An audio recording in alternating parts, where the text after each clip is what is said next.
Let's try to figure out what's next for Jack Harris. Phoenix City Councilman Sal DeCiccio joins us live. Councilman, thanks for being here. All indications are that the city is ready to seemingly end the relationship with Chief Harris. What's the holdup tonight?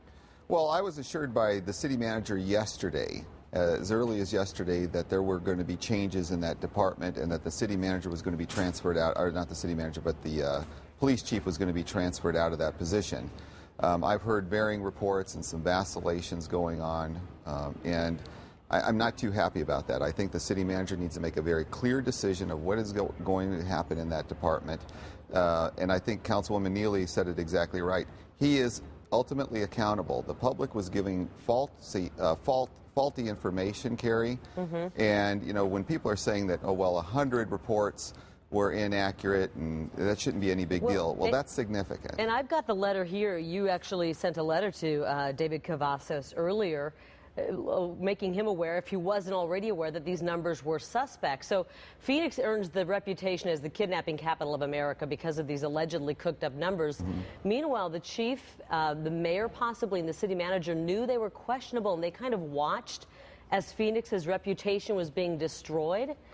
Why wasn't something done back when they were first made aware of this, at least by August, maybe even earlier than that? Well, that's exactly correct. I sent a letter back in August of 2010. This was last year, to the city manager, asking him to look into the allegations that were brought up by Sergeant Phil Roberts, who I believe is a hero in this, because he is the one that really outlined that the city of Phoenix was not, giving out accurate information to the public, and possibly there was some indications that that the federal grant was granted based on faulty information.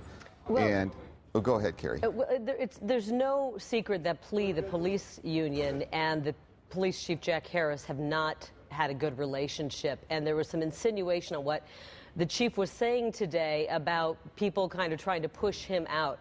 He is not the kind of guy, I gather, that wants to be pushed out by the police union. Is that really the crux of what's going on here? No, a bitter battle? The crux of this, Carrie, and it's so simple, is whether or not the public was giving accurate information from the police department, whether or not the police department released information knowingly that this information was not correct.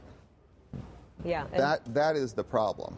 And there's got to be a better way to handle it than it's been handled. Do you think that David Cavazos is under fire right now? He's absolutely under fire right now because this is his responsibility. He's a city manager. The information came out from his department. I mean, it literally came from his department, and he's got to take some action to make sure that the credibility is back in the city of Phoenix. And we have like I said, we have a credibility problem, and he's got to take control of this. There are several council members that are very upset about the way this is being handled, and we're not happy at all. He's the guy in charge, after all. Sal DeCiccio, right. Councilman, District 6. Thank you for being here tonight. Get myfoxphoenix.com on your iPhone, free at the App Store, and stay connected.